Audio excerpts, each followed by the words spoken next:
বলতে হবে আপনি কাকে সব থেকে বেশি ভালোবাসেন, আপনি সব থেকে কাকে ভালোবাসেন বলতে হবে। রাসূল করিম সাল্লাল্লাহু আলাইহি সাল্লাম থেকে স্ত্রী ছিল 11 জন।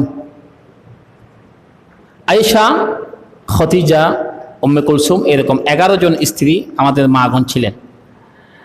বললো যে আপনাকে বলতে হবে আজকে সব থেকে বেশি কাকে ভালোবাসেন। আমার নবীজি বললেন আগামীকালকে ইনশাআল্লাহ তোমাদেরকে জানিয়ে দিব আমি কাকে সব থেকে ভালোবাসি। আমি কাকে ভালোবাসি এখন বলবো না, আগামীকালকে আমি তোমাদেরকে জানিয়ে দিব কাকে সব থেকে আমি ভালোবাসি। তো এরকম মেয়েদেরকে একটু খুশি করার জন্য কিছু বলতে হয়।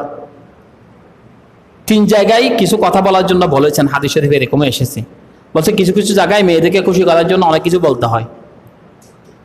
রাসূল করিম সাল্লাল্লাহু আলাইহি ওয়াসাল্লাম 11টা স্ত্রীর জন্য 11টা খেজুর নিলেন।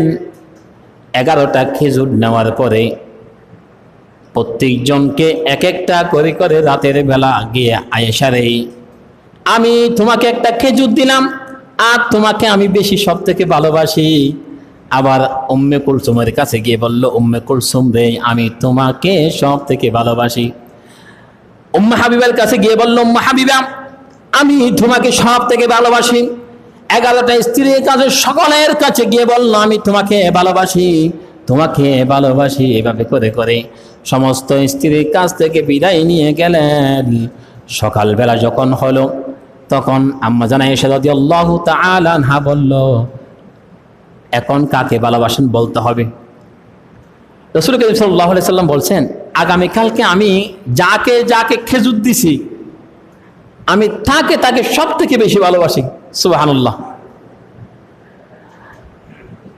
আয়েশা রাদিয়াল্লাহু তাআলা আনহা বলল আলহামদুলিল্লাহ। উম্মে কুলসুম বলল আলহামদুলিল্লাহ।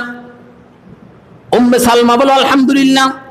একজনের দিকে চোখের দিকে একজন তাকিয়ে তাকিয়ে বলল সবাই আলহামদুলিল্লাহ কেন বলে? দেখা গেল আমার নবীজি প্রত্যেককে এক একটা করে স্ত্রী, প্রত্যেকজন স্ত্রীকে এক একটা করে কোরমা দিলে খেজুর দিলেন আর সবাইকে বলে আসেন আমি তোমাদেরকে সমান ভালোবাসি। সুবহানাল্লাহ। 11টা খেজুর দিয়ে আসলেন আর বলে আসলেন আমি তোমাদেরকে প্রত্যেককে সমান ভালোবাসি, আমি তোমাদেরকে কাউকে বেশি কাউকে কম এটা করি না। তাহলে রাসূল করিম সাল্লাল্লাহু আলাইহি সাল্লামের ভালোবাসাটা ছিল এরকমই। আর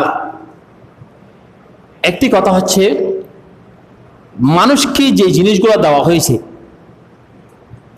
এটা হচ্ছে পরীক্ষার জন্য দেওয়া হয়েছে, এটা অন্য কাউকে দেওয়া হয় নাই। মানুষকে